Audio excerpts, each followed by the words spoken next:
The phone rang at 2 in the morning. Unknown number, a woman's voice, barely a whisper. Your daughter is in terrible danger. Her husband, the baby. It's all built on lies. Then the line went dead. My daughter hadn't spoken to me in 730 days. She'd chosen him over me. But someone out there knew something I didn't, something that would destroy her. Hello everyone, welcome. Before we dive into today's story, don't forget to hit that like button and subscribe so you never miss our content. Drop a comment below and tell us where you're tuning in from. We love hearing from you.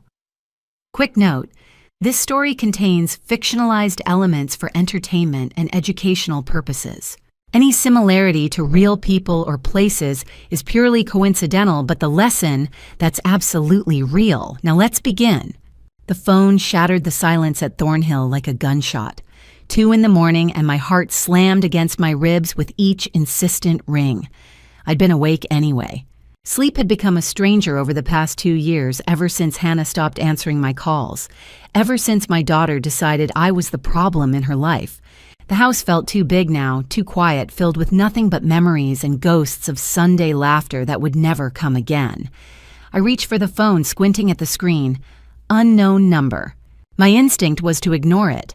Nothing good came from midnight calls, but something made me answer. Hello. My voice came out, rough, unused. Mrs. Morrison?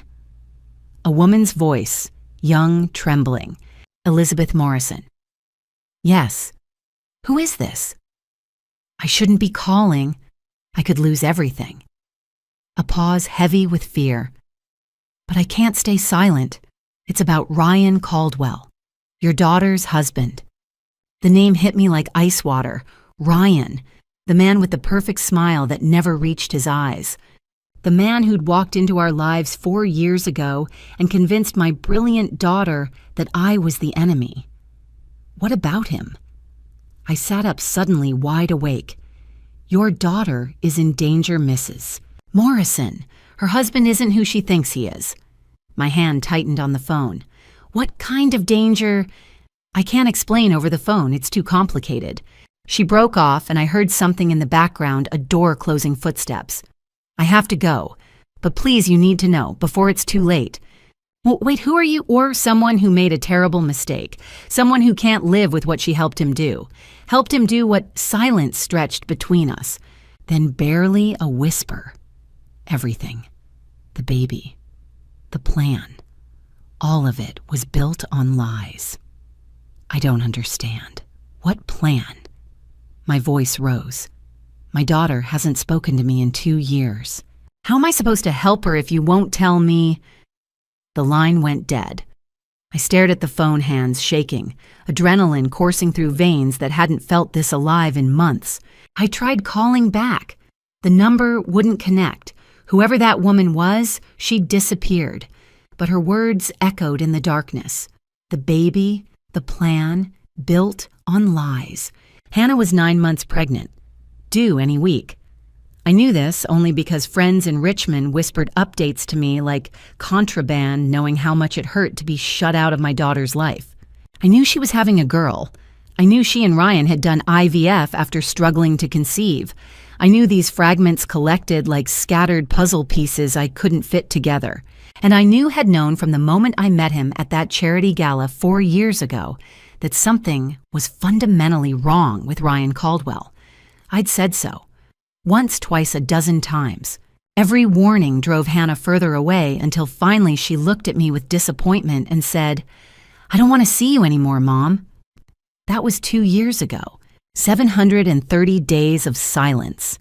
730 days of wondering if I'd been wrong, if I'd destroyed my relationship with my only child over nothing more than paranoia. But now at 2 in the morning, a stranger had called to tell me I'd been right.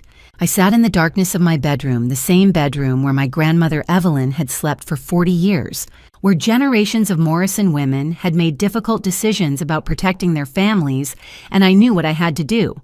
Before I could demand answers, the woman had hung up. But I knew one thing with certainty: I had to act. Tonight. Because whatever Ryan Caldwell was planning, whatever lies he'd built around my daughter and her unborn child, Whatever danger that terrified woman had warned me about, I was the only one who could stop it. Even if Hannah never forgave me. 3 days. I waited 3 days, and those were the longest 3 days of my life. The morning after that phone call, I tried the number back. My fingers trembled as I pressed redial again and again. Each time, the number you have called cannot be completed as dialed. She'd blocked it. Whoever that woman was, she'd disappeared completely. I couldn't call Hannah. 2 years of silence had built a wall I couldn't scale. I couldn't show up at her door with Ryan there, and I couldn't go to the police with nothing but an anonymous warning. So I waited, and discovered that waiting when your child is in danger is its own kind of hell. I spent those 3 days in my grandmother's old room at Thornhill. On the dresser sat a silver-framed photograph, 3 generations of Morrison women. Grandma Evelyn in the center, silver hair perfect. My mother on her left, gone 15 years. Me on the right, younger, holding infant Hannah. I picked up that frame and stared at my daughter's tiny face. I'd made promises that day to always protect her, to never let anything hurt her. 31 years later, she'd looked at me and said, "I don't want to see you anymore, Mom. Every time I'm happy, you find something wrong. You can't just be happy for me." That was the day she told me about Ryan, about the engagement. And I'd said exactly the wrong thing. Something about him doesn't feel right. Those 8 words cost me 2 years with my daughter. On the second day, I researched Ryan Caldwell online. His presence was carefully constructed. LinkedIn showed steady success in wealth management, professional photo like a magazine spread, client testimonials that sounded oddly similar, Facebook sparse just enough to seem real, nothing personal. No old friends, no college buddies, no family photos before Hannah. The digital footprint of someone who'd built himself from scratch or erased what came before. I took screenshots, made notes, started a file that felt crucial and useless. On the 3rd day, my laptop chimed. Unknown sender, no subject. I almost deleted it as spam. The message was brief. Meet me. Tuesday, 2 p.m., Riverside Cafe, Chester. Come alone. Dr. L.H. Chester, an hour north of Richmond. Far enough to be discreet. Public enough to be safe. Tuesday was tomorrow. My heart hammered like it had at 2 in the morning. Dr. L.H., a doctor. Someone with information. I didn't reply. I didn't need to. The next morning, I drove north. Thornhill disappeared in my rear view, 5 generations of family history. Grandma Evelyn used to say Morrison women didn't run from hard truths. We walked toward them, eyes open, spine straight. The drive took an hour. I spent it rehearsing questions, imagining scenarios. But you can't prepare for the moment someone confirms your worst fears. Chester appeared a tired town with a main street trying to look charming. Riverside Cafe sat between a pharmacy and shuttered bookstore, red brick and white trim. I parked across the street. Sat there, hands gripping the wheel, watching people walk in and out like it was just another Tuesday. I didn't know who Dr. L.H. was, but I was about to find out. Sitting in that parked car across from Riverside Cafe, hands still gripping the steering wheel, I couldn't stop my mind from drifting back. 4 years ago, I knew. The moment I saw him standing in my garden champagne in hand, I knew something was wrong. It was late April when Ryan Caldwell walked into our lives. The charity gala at Thornhill Gardens, at their peak dogwoods blooming white azaleas, exploding in coral and pink. 200 guests in cocktail attire writing checks for the Richmond Women's Shelter, the kind of event my grandmother had perfected over decades. Hannah arrived late, which wasn't unusual, but she wasn't alone. He was tall, well-dressed in a way that looked effortless but probably wasn't. Dark hair, strong jawline, the kind of face that belonged in luxury car advertisements. And that smile, perfect, bright, practiced. But his eyes didn't match. While his mouth curved in all the right ways, his eyes were busy doing something else. Scanning, calculating, taking inventory. He looked at Thornhill Estate the way an appraiser looks at antiques. Hannah brought him straight to me, glowing. "Mom, this is Ryan Caldwell." His handshake was firm, eye contact steady. "Mrs. Morrison, what a beautiful home. Hannah's told me so much about your family. Has she—" I kept my voice pleasant. "How did you two meet?" a networking event last month. I had no idea I'd meet someone so special, or that her family had such incredible history here. There it was, from Hannah to the property in 10 seconds. Over the next hour, I watched him work the party. Questions about the estate's history, how long in the family, my grandmother's investments, land value in historic Richmond. He made it sound casual, like genuine interest. But I'd taught law for 30 years. I knew the difference between curiosity and interrogation. Hannah was oblivious. She watched him with stars in her eyes. After guests left, I found her in the kitchen humming while washing champagne flutes. "Hannah, sweetheart, can we talk about Ryan?" Her smile faded. "What about him?" I chose words carefully. Something doesn't feel quite right. The way he asked about the house, about Grandma's money. Felt what? Her voice went cold, calculated. She set down the glass. "You met him for 2 hours. 2 hours. And you've already decided he's not good enough. I just think maybe you should what? Be more careful." She turned to face me, anger sparking. "Or maybe you just can't stand to see me happy. Maybe you're so used to being alone that you can't imagine anyone wanting to be with me for me." The words hit like a slap. "Hannah, that's not fair. Isn't it every guy I've dated you've found something wrong with? And now Ryan, who's perfect somehow, he's not good enough either. I just think, no, Mom, you're what's off. Ryan asked me to move in with him. And I'm going to say yes, because he actually wants a future with me. Unlike you, who just wants to keep me here alone in this big empty house where nothing ever changes." She left, drove away while I stood there, her words echoing. That was the beginning of the end. The end of Sunday coffee. The end of phone calls. The end of being the first person she came to. Within 6 months engaged. Within a year married. I wasn't invited to any of it. I blinked, pulled from the memory by movement across the street. Someone had just walked into Riverside Cafe, a woman in her 40s, dark hair, looking around nervously. 4 years had passed since that night. 4 years of wondering if I'd been wrong. But I hadn't been wrong, and now I was about to prove it. 2 years. 730 days of silence. Sitting in that car, memories kept flooding back. After that night at the gala, after Hannah stormed out, I'd tried to make it right. Called her the next morning. She didn't answer. Sent flowers with an apology. She returned them. Showed up at her apartment. She wouldn't open the door. So I did what I should have done from the start. I investigated. I hired a private firm discreetly, quietly. They came back 3 weeks later with a file that was simultaneously thick and thin. Lots of pages, very little substance. Ryan's background was clean, too clean, like someone had taken an eraser to anything inconvenient. His employment history checked out, but no one from his previous firms remembered him well enough to offer details beyond professional and competent. His college transcripts existed, but no alumni listed him as a friend. His family history dead-ended after his parents, ordinary people in Maryland who seemed genuinely proud of their son, but strangely vague about his childhood. It was the profile of someone who'd carefully constructed a life rather than lived one. I tried to tell Hannah, sent her the file with a note, "Please just look at this." She returned it unopened with a single sentence scrawled on the envelope. "Stop trying to ruin my happiness." 6 months after the gala, she called.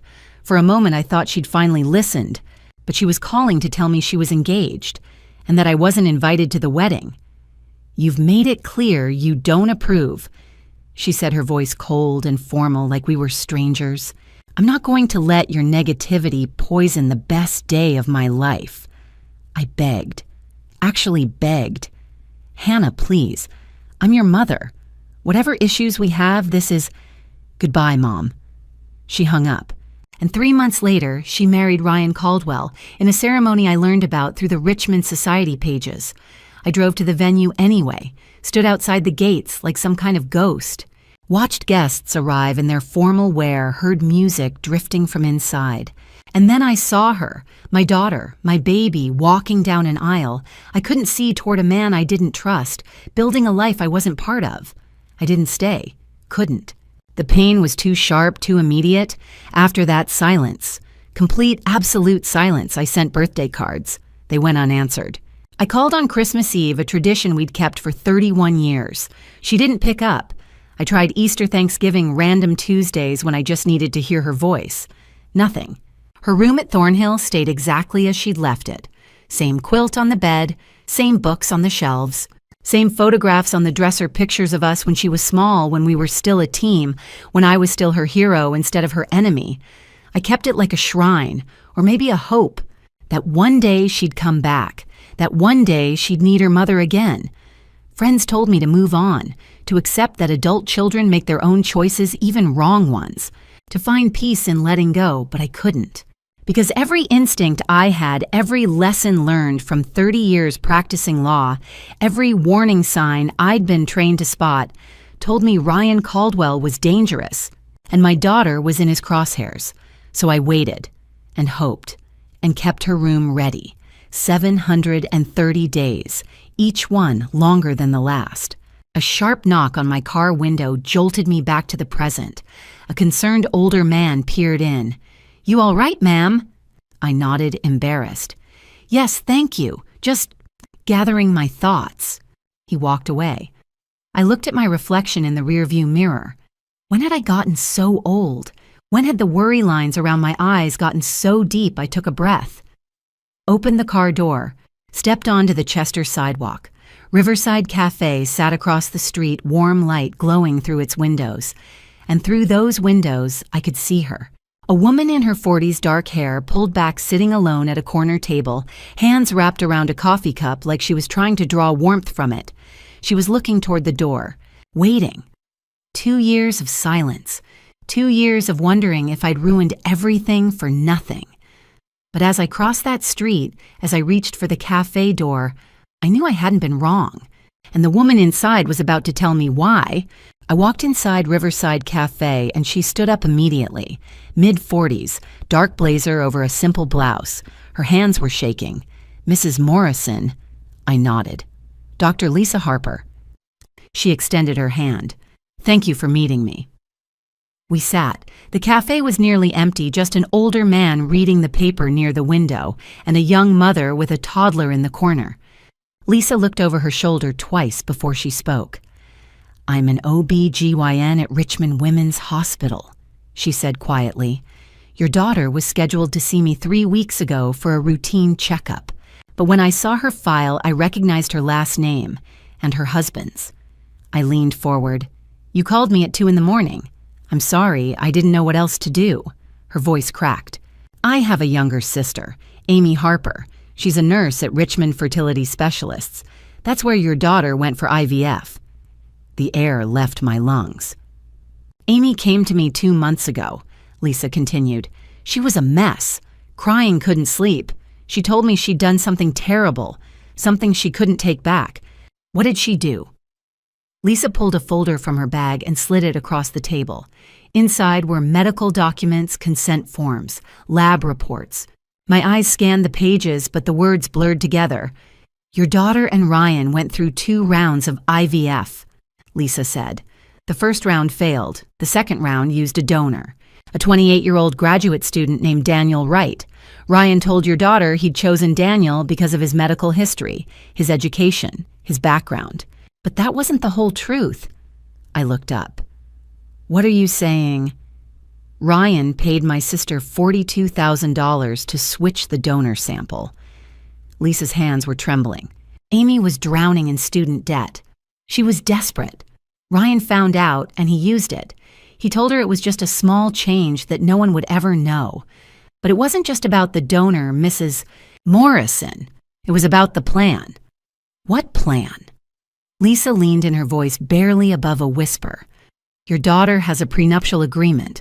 There's an infidelity clause. If she's caught in an affair, or if the paternity of the child is questioned, she forfeits $750,000 and loses claim to any family assets." My chest tightened. "Ryan's planning to demand a DNA test after the baby is born," Lisa said. "He'll claim the baby can't be his because he's infertile. The DNA test will show that the baby isn't genetically his, and he'll use that to accuse your daughter of cheating, in front of everyone, her friends, her family, the court." I felt the room spin. He's setting her up, I whispered. Yes. Lisa's eyes filled with tears. And once he destroys her reputation, he'll take everything. The inheritance from your mother, the estate, everything. I sat back trying to process it all.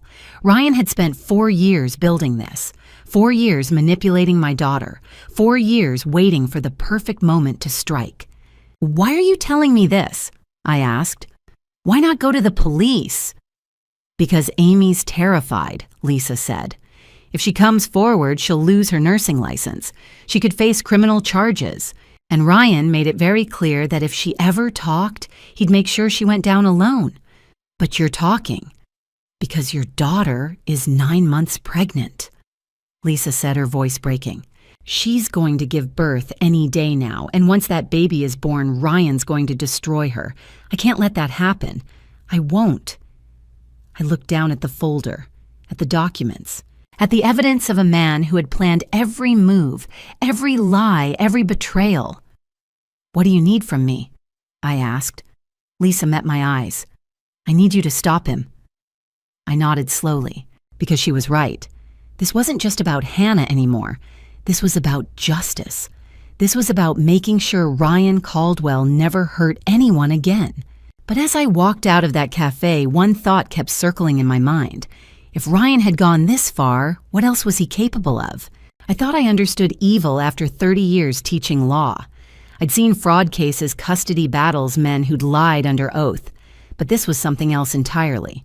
Lisa slid another document across the table. A medical report. Ryan's name at the top. He's severely infertile, she said. The doctors told him years ago IVF with a donor was his only option. I stared at the paper. One line stood out: sperm count, critically low motility, 0%. So he knew from the beginning he couldn't have children. Yes, Lisa's voice was steady now. That's when he started planning.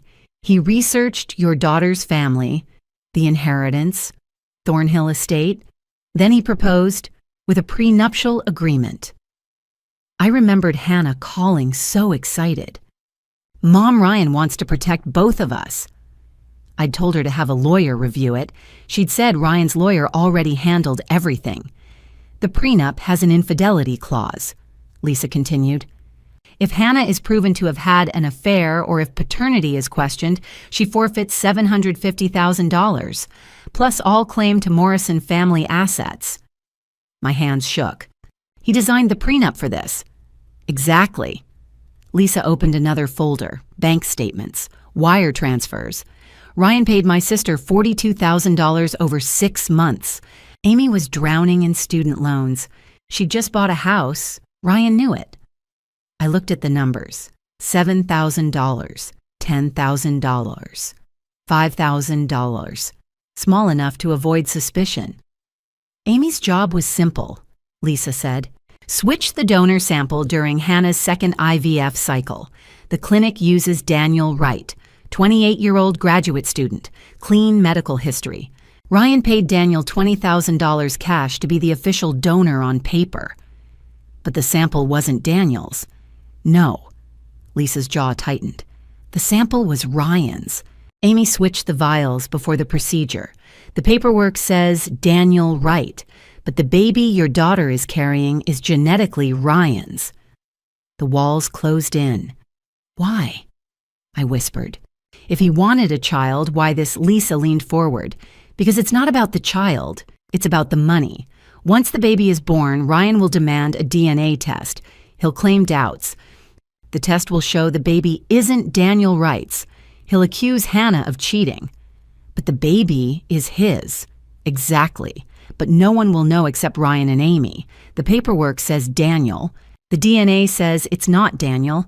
Ryan will invoke the prenup, sue for emotional damages, walk away with everything. I couldn't breathe. He's been planning this for 4 years, I said. He married her, isolated her, made her think I was the enemy, then trapped her. Yes. I looked at the documents. Evidence of a man who'd turned love into a weapon, a baby into a pawn. Did he plan to ruin her from the very beginning? My hands trembled.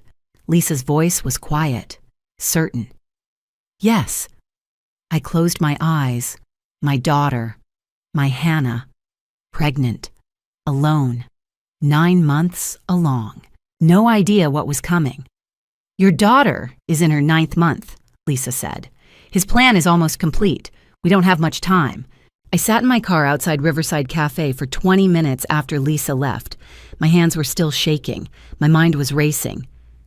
Call Hannah. She hadn't spoken to me in 2 years. If I called now, she'd think I was interfering. She'd shut me out even more. Or worse, she'd tell Ryan. And if Ryan knew I was onto him, he'd cover his tracks. He'd move up his timeline. He'd destroy the evidence. Confront Ryan directly. That was even more dangerous. He was a man who'd spent 4 years planning this. A man who'd bribed medical staff, manipulated legal documents, and turned my daughter's pregnancy into a trap. If I confronted him without proof, he'd deny everything. He'd twist it. Make me look like the bitter mother-in-law who couldn't let go. Go to the police. With what, a second-hand story from a doctor whose sister had committed fraud, they'd need evidence. Hard evidence. Bank records. Witness testimony. A paper trail. I closed my eyes and heard my mother's voice. Evelyn Morrison. She'd been gone for 5 years, but her words still echoed. When fighting wolves, Elizabeth used wisdom, not screams. Wolves are patient. They circle. They wait. And when you rush at them in anger, they tear you apart. But if you're smarter, if you're quieter, you can catch them in their own trap. I opened my eyes. I needed evidence. Real evidence. And I needed someone who knew how to find it. I pulled out my phone and dialed a number I hadn't called in years. Crawford Investigations. This is Elizabeth Morrison, I said. I need your help. 2 days later, I was sitting across from Melissa Crawford in her small office on the edge of Richmond. The walls were lined with file cabinets. A corkboard behind her desk was covered in photos, notes, red string connecting names and dates. Melissa was in her early 50s, sharp eyes, short gray hair. She'd been a detective with Richmond PD for 15 years before she went private. I'd met her once years ago when she'd worked on a case involving one of my students. Tell me everything, she said. I did. I told her about Ryan, about the IVF fraud, about the prenup, about Lisa and Amy and Daniel Wright, about the plan to accuse Hannah of infidelity and take everything. Melissa didn't interrupt.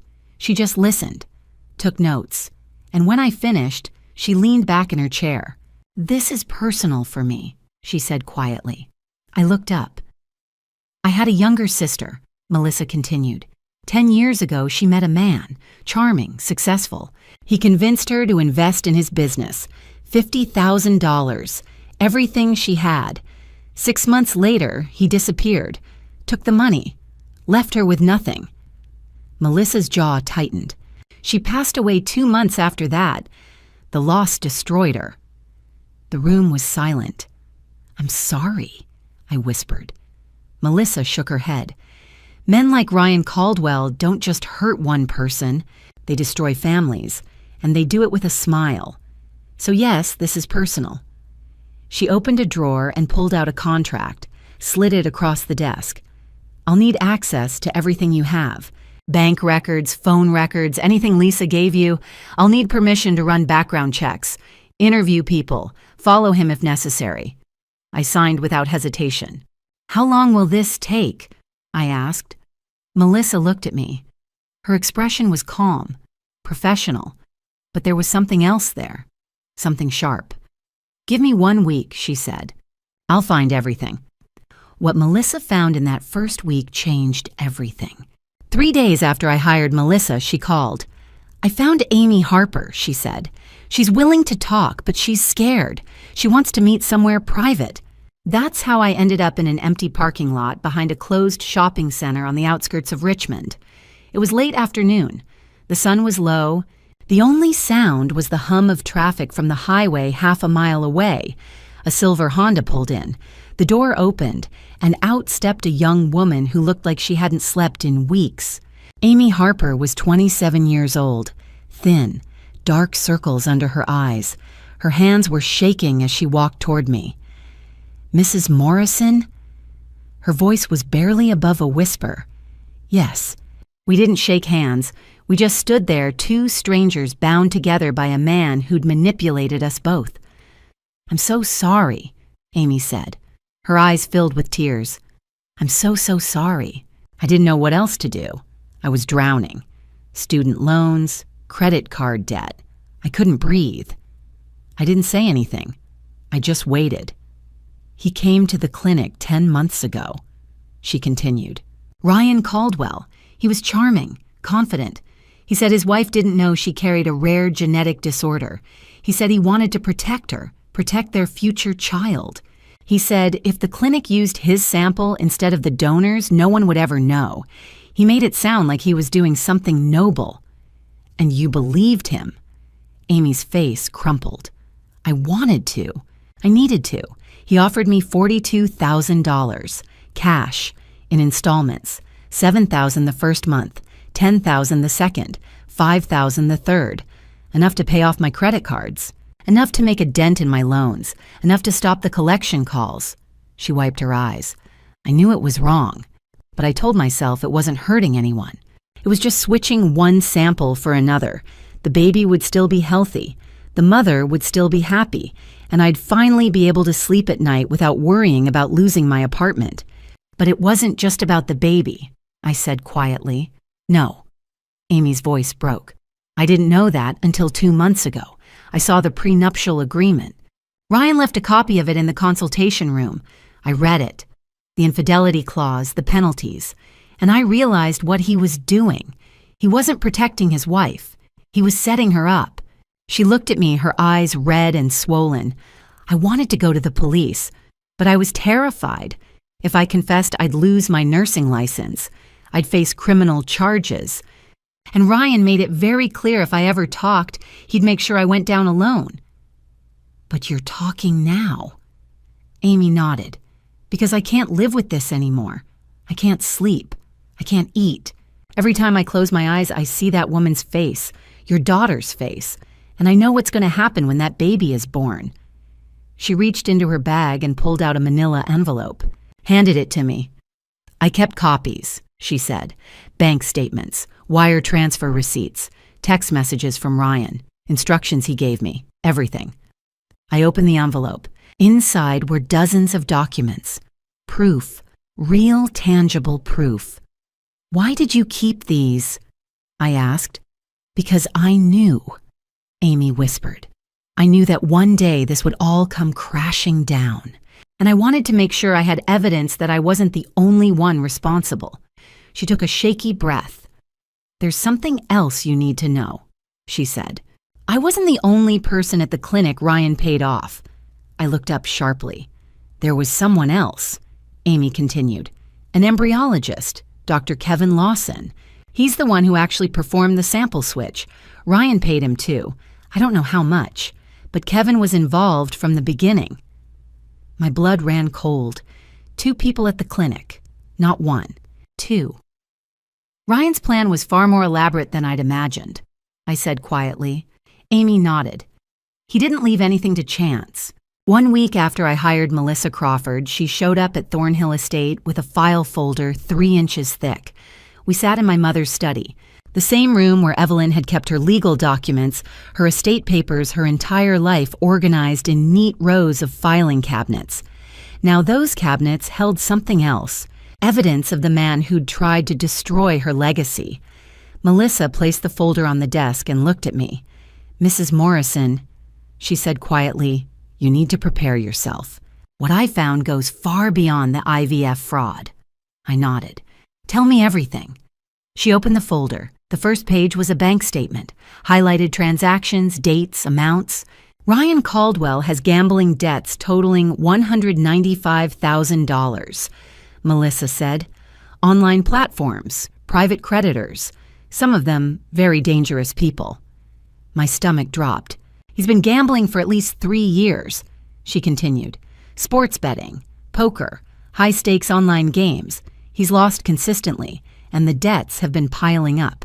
She flipped to the next section, more bank statements. These were different. Client accounts from Ryan's wealth management firm. He's been embezzling from his clients. Melissa said. $61,000 over the past 18 months. Small amounts. 1,000 here, 2,000 there. Enough to fly under the radar, but it adds up. I stared at the numbers.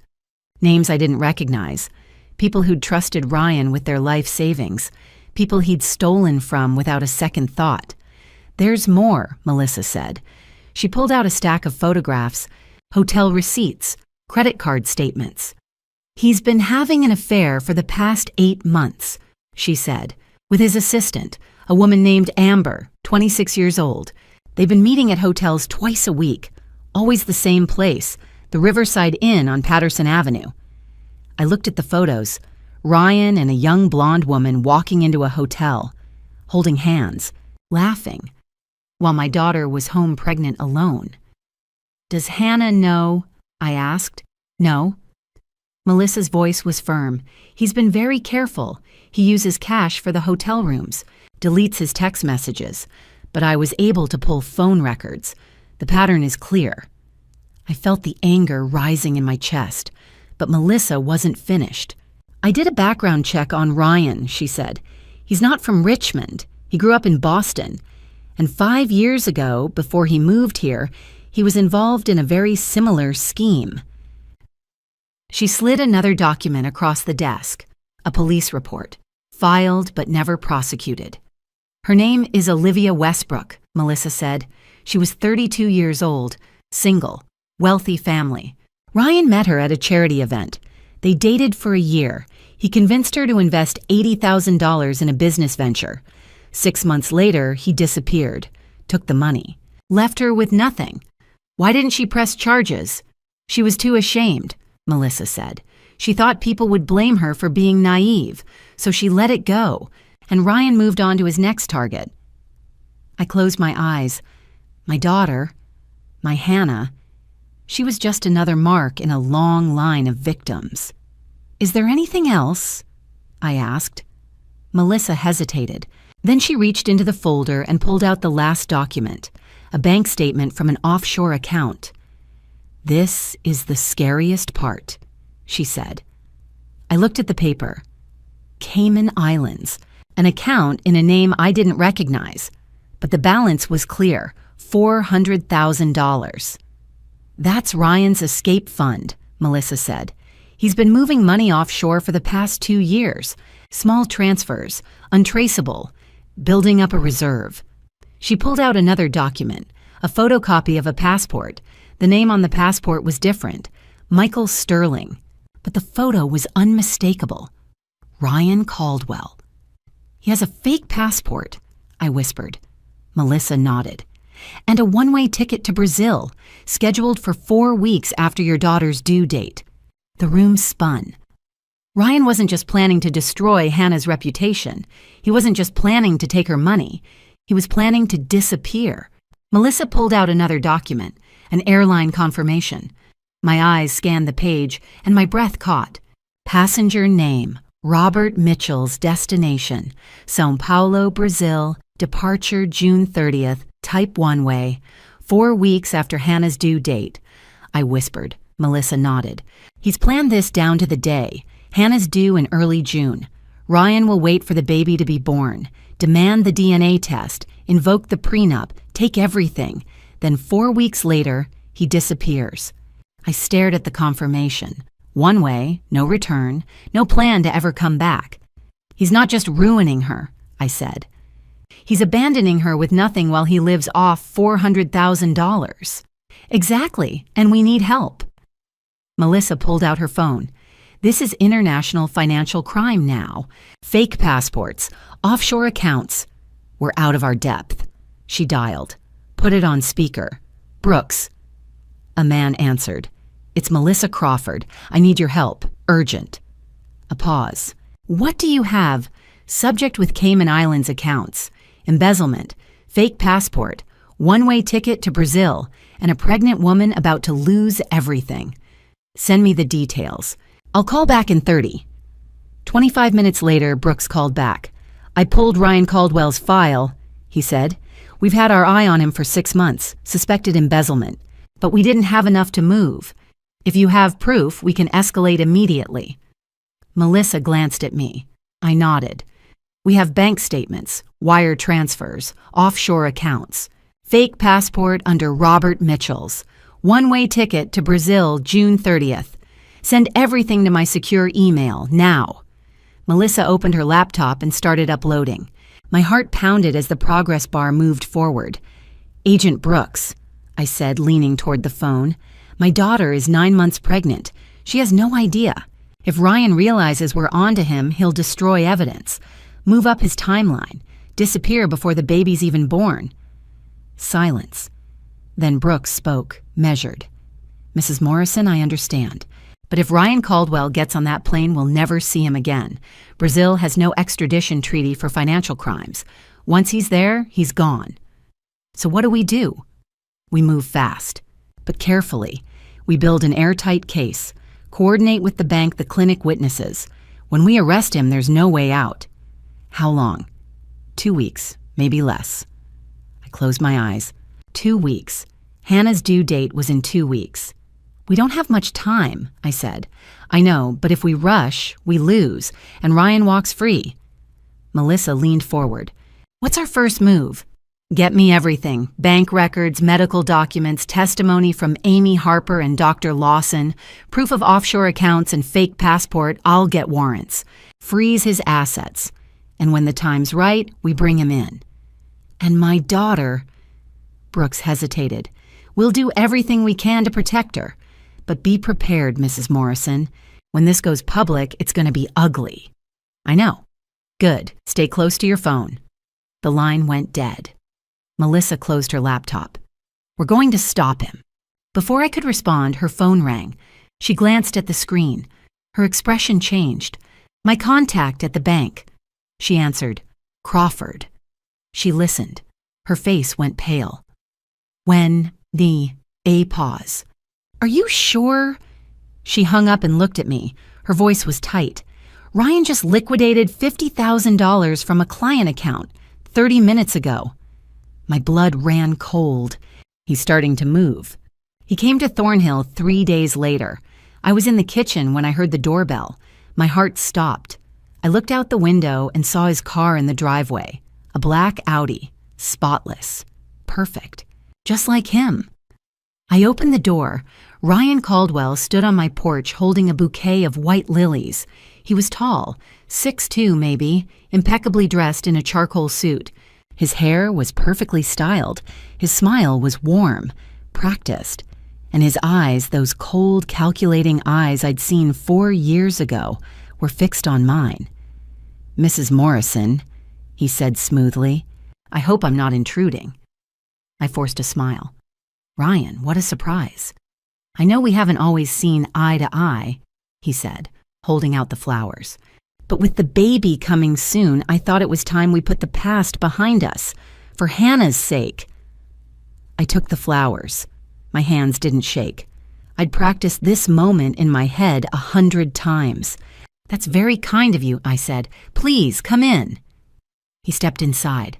I led him to the living room, the same room where my mother used to host her book club, the same room where Hannah had played as a child, and now the same room where I had to sit across from the man who was trying to destroy her. Can I get you some tea? I asked. That would be lovely. I went to the kitchen. My mind was racing. Melissa had warned me, if Ryan shows up, act normal. Don't give him any reason to suspect. I made the tea, brought it back, sat down across from him. How is Hannah? I asked carefully. She's doing well, Ryan said. Tired, of course. The pregnancy has been hard on her, but she's strong. He paused. She misses you, you know. I looked down at my cup. I miss her too. Have you spoken to her recently? There it was, the real question. No, I said quietly. She made it clear 2 years ago that she didn't want me in her life. I've respected that. Ryan studied me. His expression was sympathetic, concerned, but his eyes were cold. That must be difficult for you, he said. It is, but I understand. Sometimes mothers and daughters need space. I looked up at him. I'm just glad she has you. He smiled. I do my best. We talked for another 20 minutes. Small talk, the weather, the house, the garden. He asked about my health, about my retirement, about whether I'd been traveling. Every question was a probe. Every answer was a test. When he finally stood to leave, he placed his hand on my shoulder. "I'm glad we had this talk, Mrs. Morrison," he said. "Family is important, especially now." I agree. He left. I watched his car pull out of the driveway, and then I locked the door and collapsed against it. My phone buzzed. "Melissa, stay there. I'm coming over, now." Melissa arrived 15 minutes later with a small black device. She moved through the house methodically. Living room, kitchen, hallway, my mother's study. Every few minutes, the device beeped. "Here," she said, pointing to a vent in the living room. She unscrewed the cover. Inside was a tiny microphone no bigger than a button. She found another one in the kitchen, behind the coffee maker. Another in my study, inside the lamp on my desk. By the time she was finished, she'd found 6 devices. Melissa's face was grim. "These are professional grade. They've been here at least a week, maybe longer." My stomach dropped. "He's heard everything," I whispered. Melissa nodded. "Every conversation with Dorothy, with me, with Amy, with Agent Brooks. He knows we're on to him." I sat down, my hands shaking. "Then why did he come here?" I asked. "Why pretend?" Melissa looked at me. Her expression was dark. "Because he's playing a game, and he wanted you to know he's winning." We met at Dorothy Fleming's office the next morning. Her law firm was in downtown Richmond, a restored Victorian building with tall windows and mahogany furniture. Dorothy was in her late 50s, gray hair pulled back in a tight bun, sharp eyes behind wire-rimmed glasses. She'd been practicing family law for 30 years. "Listening devices," Dorothy said, leaning back in her chair. "That changes everything." Melissa nodded. "He knows we're investigating him. He knows about Amy, about the offshore accounts, about the FBI." "So why hasn't he run?" I asked. Dorothy looked at me. "Because he thinks he's still in control. He thinks knowing our plan gives him the advantage. Agent Brooks, joining us by phone, spoke up. We can use that." "Howie Nee?" I asked. "We feed him false information," Brooks said. "You go back to Thornhill. You have a conversation knowing he's listening. You say the evidence isn't strong enough, that the FBI can't move without more proof, that you're considering giving up." "Make him think he's won," Melissa added. Dorothy nodded slowly. "And while he's relaxing, we move forward with the real plan." "Which is?" I asked. Dorothy pulled out a calendar. "Hannah's baby shower is scheduled for next Saturday, 2 weeks from now. 50 guests, at Thornhill Estate." I stared at her. "You want to use the baby shower?" "I want to turn it into a trap," Dorothy said. "Hannah will be there. Ryan will be there. His parents. Your family, friends, witnesses. We'll have FBI agents in place. We'll have documentation ready. And when the moment is right, we expose everything, publicly, in front of everyone." My heart pounded. "That's risky." "It's the only way," Brooks said through the speaker. "If we try to arrest him quietly, he'll lawyer up. He'll claim entrapment. He'll tie this up in court for years, but if we expose him publicly with witnesses with proof, he has nowhere to hide." I looked at Melissa. "What do you think?" "I think it's brilliant," she said, "and terrifying." Dorothy leaned forward. "But there's one thing you need to do first, Mrs. Morrison." I already knew what she was going to say. "You need to call your daughter." That night, I sat alone in my mother's study. The phone felt heavy in my hand. I'd rehearsed this moment 100 times, but now that it was here, I couldn't move. 2 years, 730 days of silence. I dialed. 1 ring, 2 rings, 3 rings. Then Mom. Her voice, my daughter's voice, cautious, uncertain, but underneath it all, hope.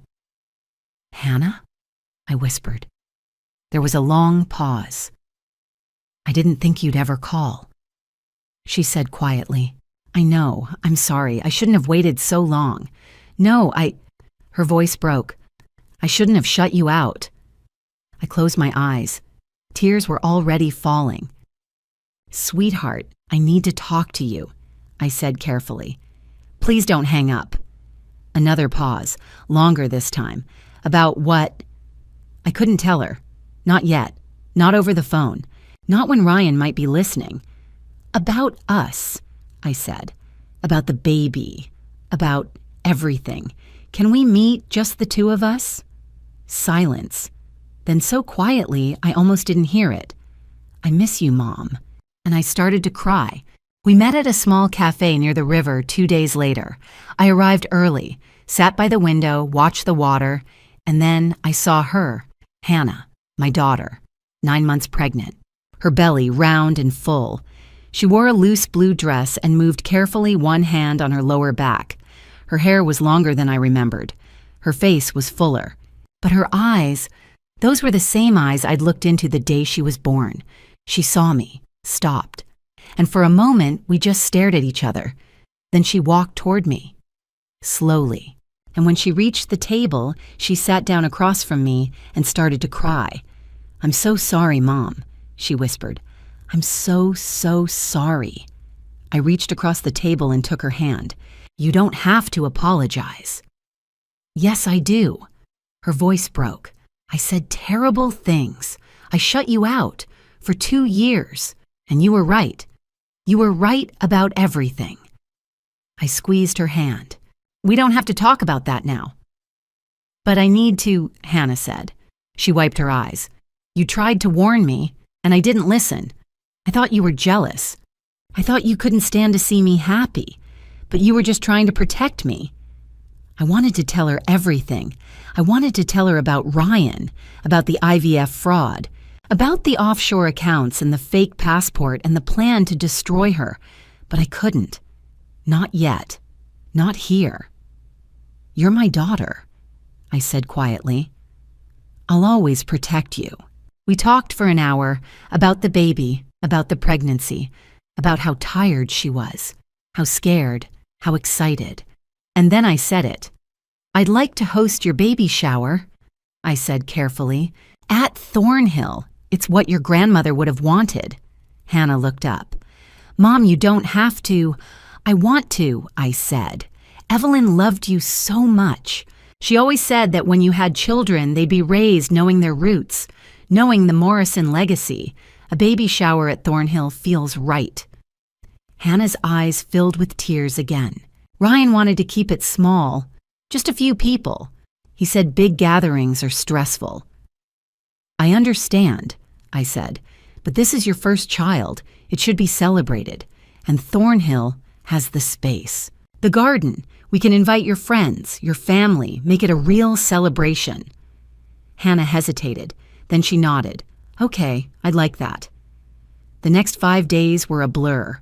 Dorothy finalized the legal documents, restraining orders, arrest warrants, asset freezes, everything ready to execute the moment Ryan was exposed. Agent Brooks coordinated with local police. Plainclothes officers would be stationed around the estate.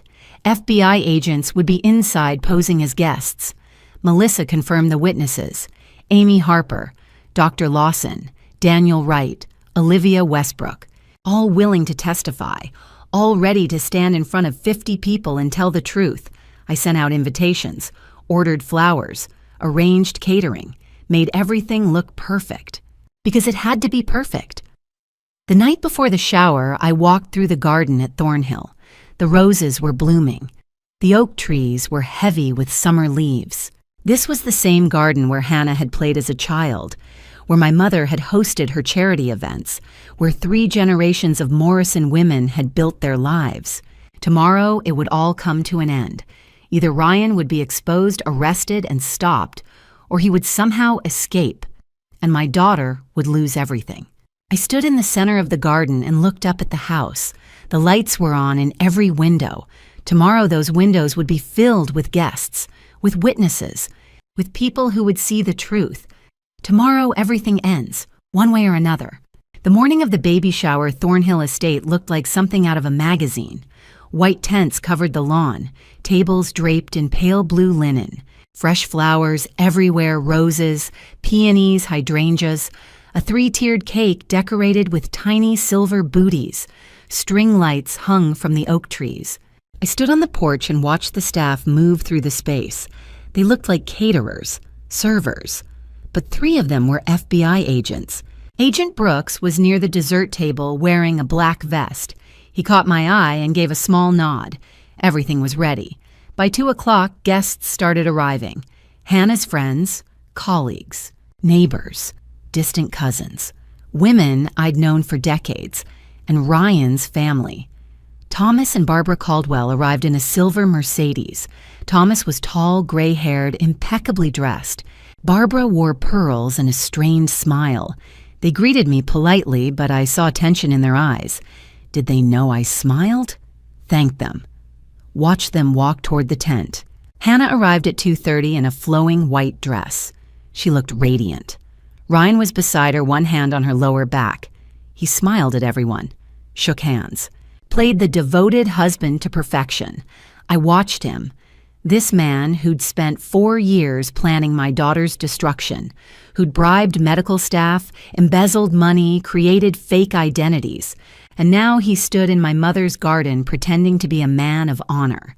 Mrs. Morrison. Ryan walked toward me, that smooth smile on his face. Everything looks beautiful. It's what family does, I said. He looked at me for a long moment. Did he know? But his smile didn't waver. The party went on for an hour. People ate, laughed. Hannah opened presents, baby clothes, blankets, toys. She smiled, thanked everyone. Then Ryan stood up. He moved to the center of the tent, raised his hand. The crowd quieted. I want to thank everyone for being here. Ryan said, his voice warm and confident. Hannah and I are so grateful. Applause. Ryan reached into his jacket and pulled out a small box. A DNA test kit, the crowd murmured, confused. I know this might seem unusual, Ryan said, holding up the box, but I have a surprise. We're going to open this DNA test kit right here in front of all of you to celebrate this moment, to prove that this child is a gift, a blessing, a symbol of our love. He looked at Hannah. She looked confused, uncomfortable. Ryan, what are you... It's okay, sweetheart, Ryan said smoothly. I just want everyone to know how much this baby means to us. He started to open the box, and that's when I stood up. The crowd turned, 50 pairs of eyes locked on me. I walked slowly toward the center. Ryan watched me, his smile faltering. Mrs. Morrison? I didn't answer. I walked past him, picked up the microphone from the gift table, turned to face the crowd. The tent was silent. Hannah looked at me, her eyes wide, scared. I took a breath. 4 years ago, I said, my voice steady, a man walked into our lives at a charity event, and everything that's happened since that night has been part of his plan. If you're still with me at this point, drop a comment below. I want to know you're here for what happens next, because what Elizabeth is about to reveal will change everything. This next part contains some fictionalized details for dramatic storytelling, but the message, that's as real as it gets. If you're ready for the truth to come out, keep watching. If not, you can stop here, but I promise you won't want to miss this. His name is Ryan Caldwell, I continued, and he didn't fall in love with my daughter. He targeted her, because 4 years ago he learned Hannah Morrison would inherit nearly $2 million, and he decided to take it. 50 people frozen in place. Ryan's smile vanished. Mrs. Morrison, what are you? You're severely infertile, I said. The doctors told you years ago. So when you married Hannah, you knew IVF with a donor was your only option, but you didn't want a donor. You wanted control. I nodded toward the tent's edge. Amy Harper stepped forward, shaking, pale. My name is Amy Harper, she said, her voice trembling. I'm a nurse at Richmond Fertility Specialists. 10 months ago, Ryan Caldwell paid me $42,000 to switch donor samples during Hannah's IVF procedure. Gasps. Hannah's hand flew to her mouth. What? Daniel Wright stepped forward, 28, graduate student. I'm Daniel Wright, he said. Ryan paid me $20,000 to be listed as the donor, but I never donated. He used my name. The baby isn't mine. Whispers erupted. Ryan's face went pale. This is absurd. You have $195,000 in gambling debts, I said. You've been losing money for 3 years. Agent Brooks stepped forward with a folder. Ryan Caldwell embezzled $61,000 from client accounts over 18 months, Brooks said. A screen lit up behind me. Photos appeared. Ryan and a young blonde woman entering a hotel, holding hands. Her name is Amber, I said. Your assistant. You've been having an affair for 8 months, while your wife was pregnant. Hannah was crying. Silent tears. Another woman stood, mid-40s, elegant. My name is Olivia Westbrook, she said. 5 years ago, Ryan convinced me to invest $80,000. 6 months later, he disappeared. I was too ashamed to press charges, but not anymore. The crowd murmured. Finally. Brooks said, Ryan Caldwell has $400,000 in an offshore account in the Cayman Islands. He has a fake passport under the name Robert Mitchells and a one-way ticket to Brazil, June 30th, 4 weeks after Hannah's due date. Ryan's face was stone. Then from the back, a voice. Stop. Thomas Caldwell stood, ashen, shaking. I knew, he said quietly. Barbara grabbed his arm. Thomas. I knew, Thomas said louder. I knew Ryan had problems. I knew he'd done this before in Boston. I covered for him. I paid off Olivia. I moved him to Richmond. I thought marriage would change him. His voice broke. I was wrong. I'm sorry. Barbara stared in horror, then walked away. Thomas collapsed. Brooks stepped forward. 2 officers appeared. Ryan Caldwell, you're under arrest for fraud, conspiracy, embezzlement, and identity forgery. They moved toward Ryan, put handcuffs on him, led him through the crowd. As they passed me, Ryan stopped, looked at me, and for the first time I saw what was really behind his eyes. Nothing. Absolutely nothing. Hannah ran to me, collapsed into my arms, sobbing. You saved me, she whispered. Mom, you saved me. I held my daughter. Safe. 2 weeks later, I sat beside Hannah in a hospital room, not because she was in labor, not yet, but because she'd asked me to come, because after 2 years of silence, we finally had time to talk. The room was quiet. Sunlight streamed through the window. Hannah sat propped on pillows, her belly enormous. I'm sorry, Mom, she said quietly, for everything, for shutting you out, for not listening. You don't have to apologize anymore, I said, taking her hand. But I do. Tears filled her eyes. You tried to warn me, and I called you jealous. I cut you out for 2 years, and the whole time you were protecting me. That's what mothers do. Hannah wiped her eyes. How did you know, I told her, about the phone call at 2 a.m, about Lisa Harper and Amy, about Melissa's investigation, about the offshore accounts and the fake passport, about the plan to disappear to Brazil. Hannah was crying. He was going to leave me with nothing. But he didn't, I said firmly, and he never will. Over the next hour, we talked about the past 2 years, about forgiveness, about healing. Then I told her the legal updates. Ryan was denied bail, I said. He's facing 12 years in federal prison, fraud, conspiracy, embezzlement, identity forgery. Hannah nodded. Dr. Lawson lost his medical license. He's serving 5 years. Amy Harper lost her license too, but she cooperated, so she received probation.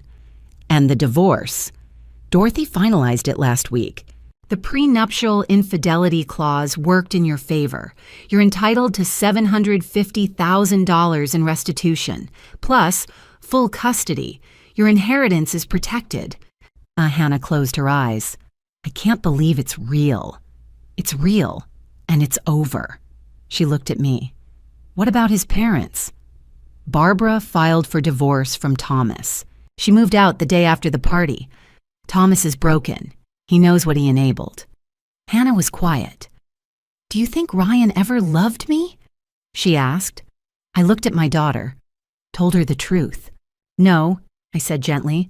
"I don't think Ryan is capable of love. He's capable of planning, manipulation, control, but love, no." Hannah nodded. I needed to hear it. We sat in silence.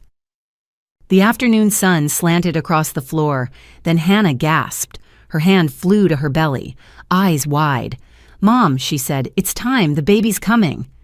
My heart jumped. I pressed the call button. Nurses rushed in. A doctor appeared. Everything became a blur, but I stayed beside her, holding her hand. "You're so strong," I told her. "You're going to be an amazing mother." "Stay with me," Hannah said. "I'm not going anywhere." 3 hours later, I officially became a grandmother. 3 months later, I stood on the back porch of Thornhill Estate and watched my daughter teach her baby about roses. "See the petals, sweetheart," Hannah said softly, holding the baby's tiny hand near a bloom. "Your great-grandmother Evelyn planted these. She loved roses, and she would have loved you." The baby Evelyn Harper Morrison gurgled and reached toward the flower. 3 months old, dark eyes, soft brown hair, perfect. 3 generations of Morrison women, together again. It had been 3 months since the hospital, since Ryan was arrested, since everything changed. The legal aftermath was swift. Ryan pleaded guilty. 12 years in federal prison. No parole for 8. His reputation destroyed. Dr. Lawson was serving his sentence. Amy Harper was rebuilding her life, working at a grocery store, attending therapy. Thomas Caldwell had moved to Florida, alone. Barbara refused to speak to him. He'd sent Hannah an apology letter. She hadn't opened it yet. Maybe someday. But that was behind us now. Hannah had moved back to Thornhill the week after Evelyn was born. Not out of necessity, but because she wanted to. Because this was home. Because she wanted her daughter to grow up surrounded by roses and oak trees and the stories of Morrison women. We'd restored the Sunday tea tradition. Every week, Hannah and I would sit on the porch with Evelyn, sipping tea, talking, sometimes about the past, sometimes the future, mostly just enjoying being together. Last month, I'd established the Evelyn Morrison Foundation, a nonprofit dedicated to helping women escape financial and romantic fraud. We offered legal assistance, financial counseling, investigative services, a safe place when someone realized the person they loved was not who they claimed to be. Dorothy Fleming served on the board. Melissa Crawford became our lead investigator. Amy Harper, once she completed probation, wanted to volunteer. We'd helped 6 women in our first month, 6 families saved. My mother would have been proud. Mom. Hannah's voice pulled me from my thoughts. She walked toward me, Evelyn in her arms. "She's getting tired. Time for her nap." I stroked Evelyn's soft cheek. She looked at me with those dark, curious eyes that held no knowledge of the darkness that had almost consumed us. Only wonder. Only love. "She's perfect," I whispered. "She is." Hannah looked at me. "Thank you, Mom, for everything, for never giving up, for saving us." I took her hand. "That's what family does." Hannah smiled. "Not DNA, not bloodlines, but the people who show up, the people who stay, the people who fight for you." Exactly. That evening, I walked through the garden alone. The roses were in full bloom. The oak trees swayed gently. The same trees my mother had sat beneath. The same trees I'd climbed as a child. The same trees Hannah had played under. And now Evelyn would grow up here too. I thought about everything we'd been through. The fear, the investigation, the confrontation, the healing. And I thought about what my mother used to say. Morrison women don't break. They bend.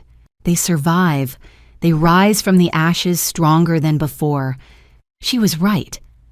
We'd faced a man who'd tried to destroy us, who'd built an entire life on deception, and we'd won. Not because we were perfect, but because we refused to give up. Because we fought for each other. Because family, real family, is worth fighting for. I turned back toward the house.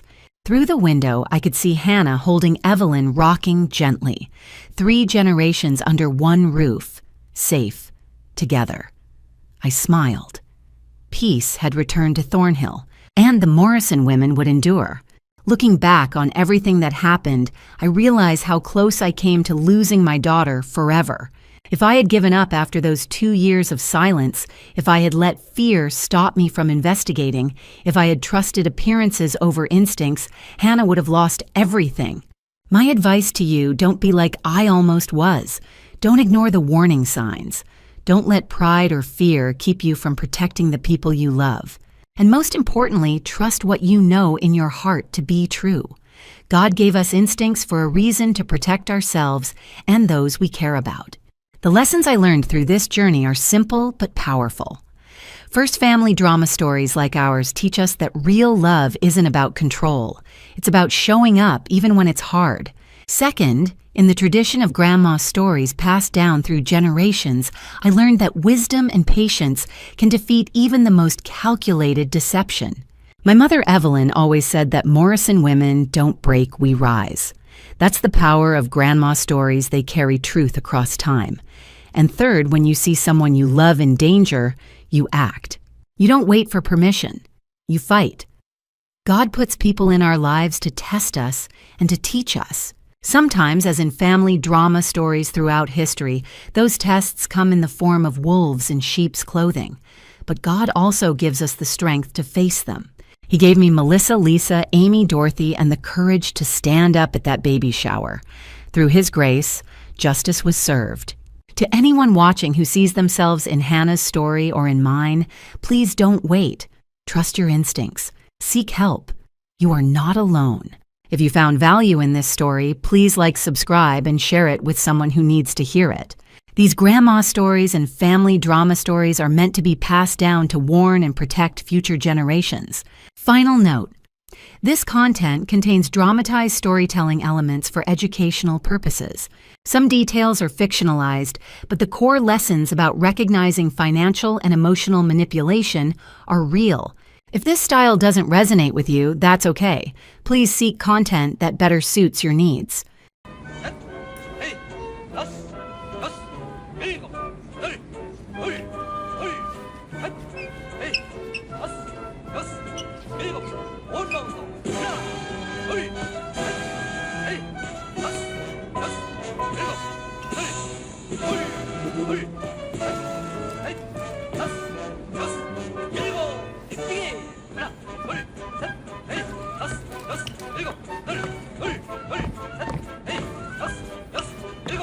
여기까지. 네.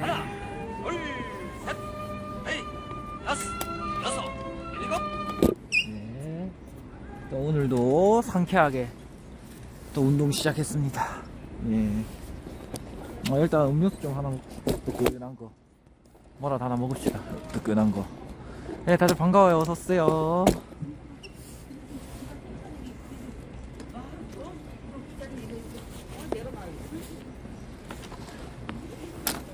뜨끈한 거 음료수 한잔 합시다.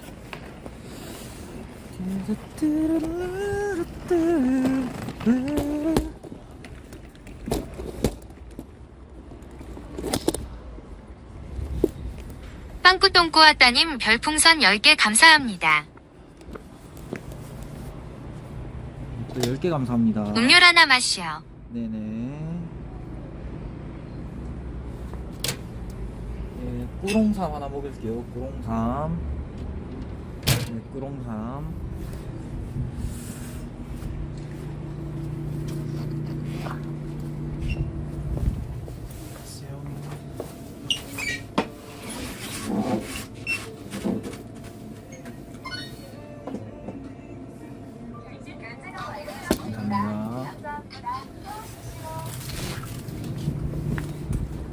예, 음료 한잔 합시다.